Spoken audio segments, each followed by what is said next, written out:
Ang Maynila, maingay, mausok, napaka-traffic at delikado. Magsisimula tayo maglakad ng 5:30 a.m. Pero una sa lahat, gusto ko lang batiin na magandang umaga! Magandang umaga!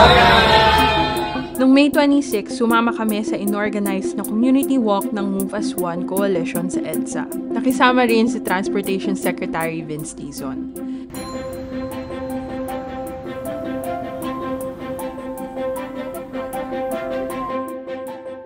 Na-highlight sa lakad na ito ang kulang-kulang na infrastruktura para sa mga commuter.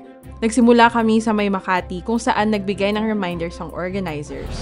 So una-muna, safety first. If you feel like we're walking 19 plus kilometers starting here in Juan Ayala Terrace, at any point, we need to tap out. Di na kaya ng katawan, mainit masyado. Over 40 ang sumali pero pwede namang mag-tap out anytime. Hanggang Caloocan kasi to. Unang-unang gusto ko mag-exercise ng konti ngayong Monday, no, to start the week. Pero more importantly, I think kailangan makita talaga natin yung estado ng EDSA para sa isang pedestrian. No? I expect it to be very, very unsafe. Na kailangan talaga siseryosohin natin ang pagre-rebuild ng EDSA, hindi lang para sa mga sasakyan, kundi para din sa mga pedestrian. Bandang 5:30 a.m., lumarga na kami. Pero pagkababa namin ng footbridge mula sa McKinley Exchange, dito wala ng sidewalk. There's no sidewalk. Pakitabi yung mga group members nyo, there's no sidewalk. I mean, ito, patay ka dito pag tinamaan ka dito. May mabigis dito, patay ka. At nung nagkaroon naman ng sidewalk, and this is already a good spot eh. Di ba? Okay na nga ito eh. Pero problema, there's no protection. I think people should be aware that it is possible to make EDSA pedestrian friendly. Ito, maganda na to eh. Pero pagdating natin doon, sa bandang Ortigas, tapos papunta ng Cubao, naku! I mean, you know, you really won't walk eh, because it's just not safe. You know? Pag kotse ka nga nasa isip natin, talagang gigit-gitin mo yung pedestrian. Ako, ito, perfect. Oh. Tignan mo, may poste dito, may ganyan. Oh. Diba? It's really, it's a whole change in mindset that needs to happen. If I were a little, bigger, I mean, I would have to walk like this, right? Oh, I mean, diba? Diba? So I would have to walk this way, diba? saglit pa lang ang lakad pero ang dami ng lubak-lubak, hindi pantay na sidewalk, at may iba't ibang posting nakaharang. Napupunan na rin ng participants ang mga delikadong area para sa mga pedestrian. Wala nga tawiran dito eh.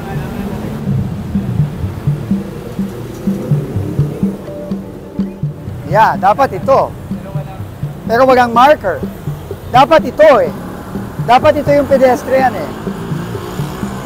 Amitin na ba ito? Walang pedestrian, no?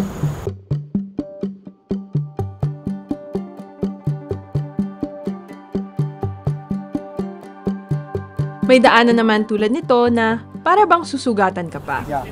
I mean, look at this. Oh. I mean, there's like barbed wire here. This. I mean, sorry, una na kayo. Ano ka ganito? May elevator rin pala sa EDSA na tila display lang. Kaya ko na sa MMDA. Hindi gumagana eh.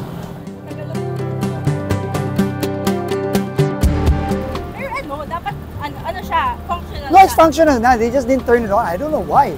I mean, May tao po sa EDSA!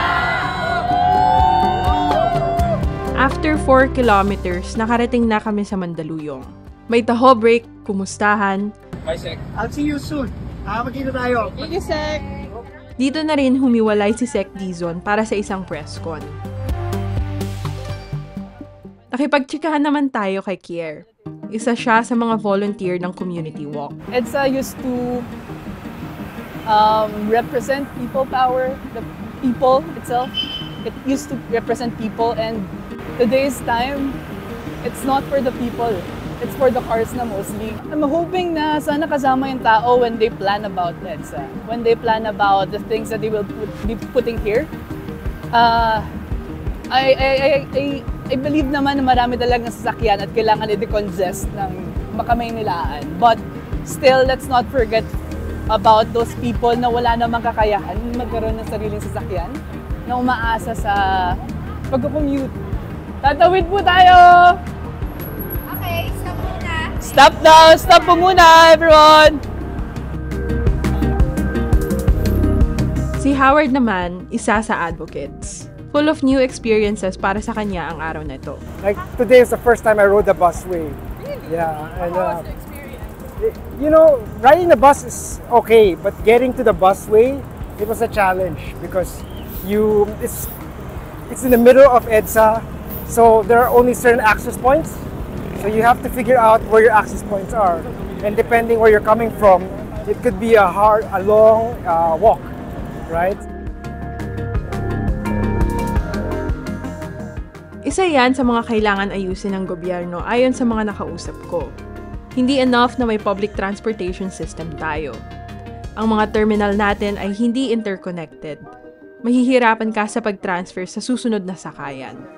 Iba't iba pa ang kondisyon ng mga daanan ng pedestrians. Kung hindi maayos, tila nakikipagpatintero ka sa kamatayan o disgrasya. Konti lang actually yung mga nadaanan namin na ganito. May bubong at may barrier sa pagitan ng kalsada. Pero delikado pa rin dahil kung nagka-aksidente sa construction site sa tabi mo, saan ka tatakbo? Bukod pa dyan, hindi talaga PWD o senior-friendly ang ating infrastructure, ano? Wala man lang ramp ang footbridge na ito.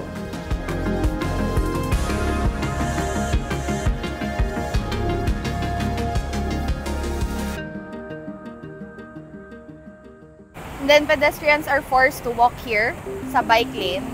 Kaya kanina napituhan tuloy tayo nung nagbabike. Pero you have no choice.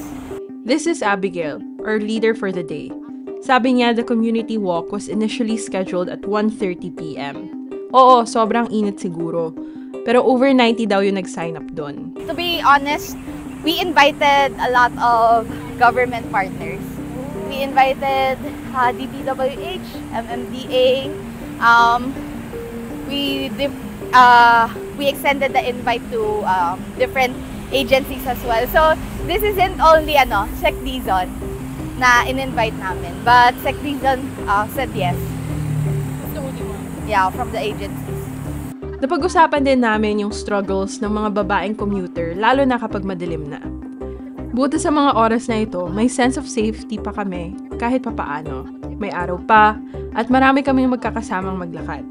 Bukod sa security concerns, meron ding struggle na makarating sa pupuntahan na maayos-ayos pa ang itsura. Hi everyone! So nandito na tayo sa Araneta City, naka 9.9 kilometers at around 14,000 steps na. Ayan, medyo masakit na ang sikat ng araw. Nagpahinga lang kami ng saglit dito.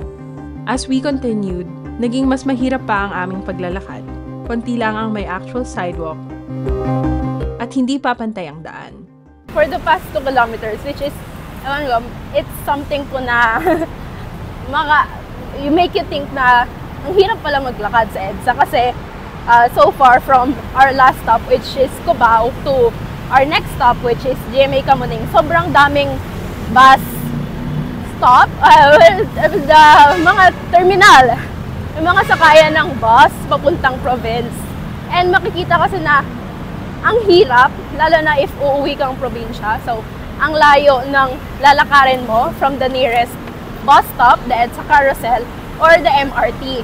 So, lalo na kapag marami kang bitbit, makikita mo na uneven yung pavement, sobrang daming obstruction, nakaharang. What if like, uuwi ka ng probinsya or galing kang probinsya, sobrang dami mong dala, hirap na hirap ka talagang maglakad. At dahil nadaanan na rin namin, nag-hike ang participants sa Kamuning Footbridge na kung tawagin ay Mount Kamuning. From there, medyo mabilis ang lakad namin sa next stop.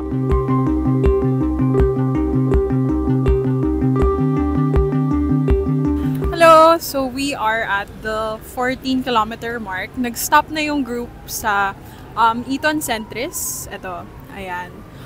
Nagpapahinga lang, people are catching their breath. Pero patapos na. We're on to our last 5 kilometers papuntang Caloocan. Medyo overcast na sa ngayon. Actually, medyo natatakot ako na baka umulan. So ayun na nga, umulan. Mas makatutulong sana kung may maayos na waiting sheds. Most of the time, other countries will provide a sidewalk where you can, there's a shade. And so if the government can provide, can spend for really high-rise, flyovers, they should be able to spend for a shade or shelter for pedestrians who are walking or even for the bike lanes. There should be shelter also. Nung tumila ang ulan, go na ulit kami. Nadaanan pa namin itong ramp na delikado rin dahil medyo matarik. Napatigil kami sa may landmark dahil may ginagawa pala sa area na yon. May makeshift na daanan pa SM North EDSA pero madilim at malikabok. Patapos na ang lakad namin at ramdam na ang pagod, medyo naging tahimik na pero nakapag-break ulit kami. So where we are right now, malapit na po tayo sa Muñoz. Tapos, ayun, we're near our endpoint in this walk that we did. It was estimated na 19 kilometers, pero looking at where we are right now, parang nasa 20 kilometers na tayo. Ang ating overall distance na lakad po. Nakakapagod, but ano naman siya, the community around really helps a lot. Yeah. Actually, yung last kilometer yata yung pinakamahirap. Kapit na.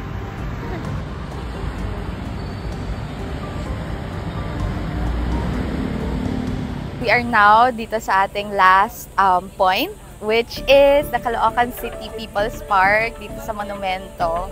This is 19 plus kilometers away from where we started sa Juan Ayala Telos. I think there were way more sidewalks that had uneven pavements, and there were many different points where you really had no peace of mind while walking. You're constantly thinking about whether or not masasagasaan ka o mababangga ka sa gilid mo. You always have to watch over your shoulder. Gusto naman maglakad ng mga Pilipino ayon sa Move as One Coalition. But statistics also show 22.59% ng mga namamatay sa kalsada ay pedestrians. Ang sunod-sunod na road crashes din ipinapakita na marami pang kailangan gawin at ayusin pagdating sa infrastructure at traffic law enforcement sa Pilipinas. Ano nga kaya ang gagawin ng gobyerno?